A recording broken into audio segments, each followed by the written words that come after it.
What's going on, people? My name is Mordzs. Welcome back to my channel. Look, Manchester United have just drawn 2-2 to Liverpool.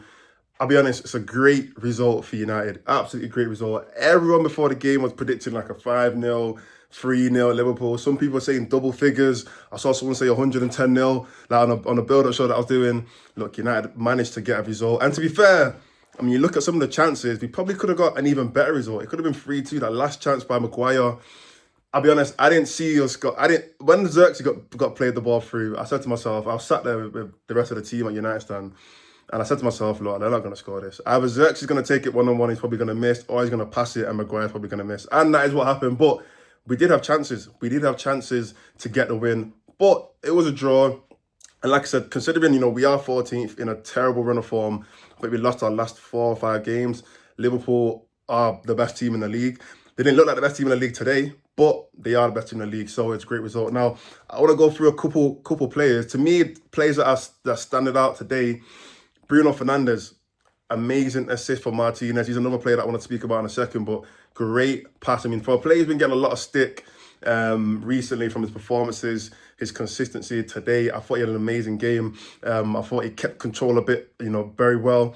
He wasn't as erratic, but when he did play the passes, they were getting through. Like I said, the assist for Martinez. And I want to speak about Martinez as well. I think defensively, him and Maguire were both very solid. And I think that was one thing that we needed from those two players, because Martinez has been a little bit out of form defensively. Going forward, I mean, he's not necessarily an offensive player, but his passing to break the lines is something that I genuinely think he's one of the best players in the league in terms of passing centre-backs. I think he's amazing.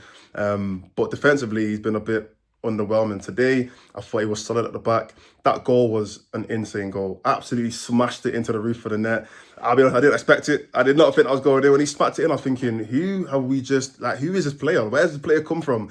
But you could tell that was probably a lot of frustration, a lot of pent-up aggression that he's obviously just taken out of that shot, and he scored, thankfully. But yeah, an amazing goal. Like I said, Bruno, great assist. Another player I want to highlight, Kobbie Mainoo. Everybody tried to get on Mainoo for the past, however many games, 4 or 5 games, because he has been out of form for his standards. But the reality is, Mainoo is still one of our best players, and technically on the ball, as a footballer, he is still one of our best players, and he showed it once again today. I'll be honest, out of every midfielder that was on the pitch, he might have been the best one on the pitch. Him and Bruno, I'll say they're probably the 2 best midfielders on the pitch today. I think McAllister did have a good game, but Kobbie Mainoo absolutely ran things in there. And it's the little things that he does. He'd be in such like a tight position, being pressed by Liverpool, and he'll just take a few touches and he's out and he's found the right pass. Amazing player, and I think he definitely won back a lot of people somehow. I don't even know how people even tried to doubt him in the first place, but he definitely won a lot of people back today. I thought he had a great game. Now, I do want to touch on a couple other players. Now, obviously, Ahmad did get the goal, and I mean, Ahmad, he's always been our best attacking player in terms of this season. Always been our best attacking player. But one player I want to touch on, I guess this is a little bit of a negative, Højlund. I feel like Højlund struggled a lot today. Struggled a lot. And I think it's because of the way how he likes to play. The way he likes to play, he likes to like hold up the ball, ping the ball. A player will ping the ball to him. He'll back up the defender, try and bring it down, try and find a pass. Trying to do that against Van Dijk and Kanate is almost impossible. Like you're just asking for trouble, because they're both stronger than him, they're both faster than him, and they're both very experienced. Well, Van Dijk a lot more, but experienced defenders. You're gonna struggle to do that, and I feel like Højlund did struggle today. Not to say that he's like terrible or whatever, but today I think he didn't have a great game. But also, I feel like we were still lacking that out and out goal scorer, that striker. There were so many times where the ball's gone down the wing, like Dallow's gone down the wing, or Garnacho when he came on. And I'm looking in the box and I'm thinking, even if they cross it in, who is really there to put it in the net? Højlund, he's not got that instinct to always be in the right position.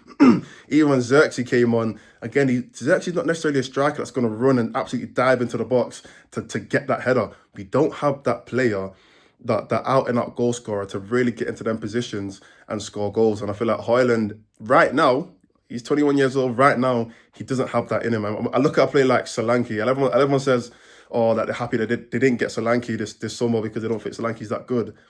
Solanke's getting in the box. That goal he scored against Newcastle, Hoyler's not necessarily taking that chance. He's not diving into the box to take that header, to take that risk and get that header and score a goal. And that's what we need from our striker. So I feel like, yeah, he did have a difficult game, but I think overall, eventually, we got the win. So I'm happy about that.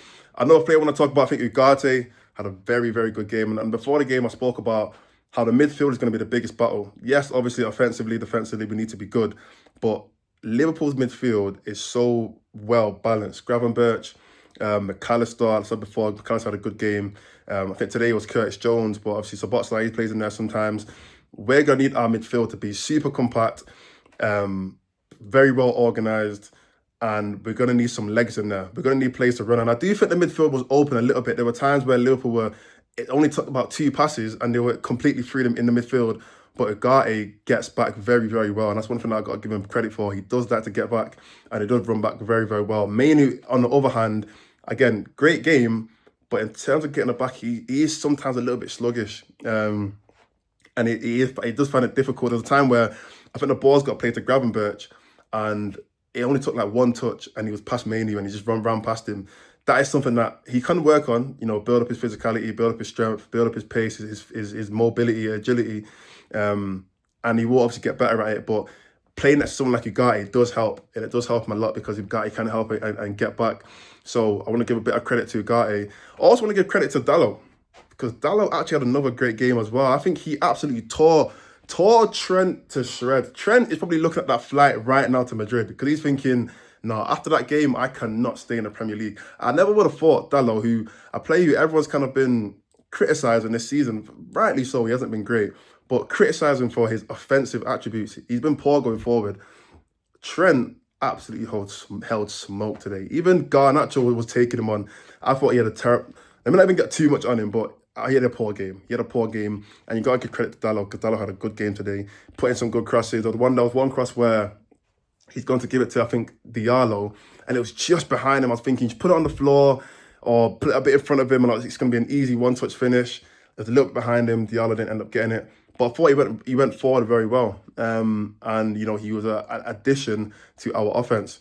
But, look, overall, I think United did well. It doesn't exactly change much in the league. We got 1 point. But it's more bragging rights. A lot of people thought United were going to lose today. A lot of people thought United were going to lose today. I was on a build-up show, United Stand. I'm literally about to go live on the United Stand now. So if you're watching this, go and check out the United Stand fan forum. But let's be honest, a lot of people thought we were going to lose today. A lot of people. But we came out, we got a result. Like I said before at the start of this video, we probably could have got a win. I thought we had better chances. I thought overall we were the better team. I actually thought we held possession well. On the counter, on the transition, we were very quick. And I thought we actually held off Liverpool very well. I think they did have good chances. The Gakpo goal could have been avoided if the Lit just stayed on his feet. I didn't think he had a great game. If he stayed on his feet, he probably could have, avoided that goal. But overall, we were just a lot more compact, and I think the team did well. So, good result. Hopefully, we can kick on from here. I mean, it is the United thing to do, to go to Southampton or I think we got Arsenal in the FA Cup and then Southampton in the league. Maybe I'll double check. But it is a United thing to do, to go to Southampton and somehow lose. It's just such a United thing to do. But hopefully we can kick on from here, go and get another result, building it. Maybe it's because Amorim has had multiple training sessions. Maybe that's the reason why we're able to actually play a bit better today. But yeah, let's see what United can do from here. But anyway, my arm is actually aching right now. So make sure you like this video. Make sure you subscribe. I want to give you guys a quick reaction after the game because I'm about to go and film now. But yeah, make sure you subscribe, and I'm going to see you on the next video.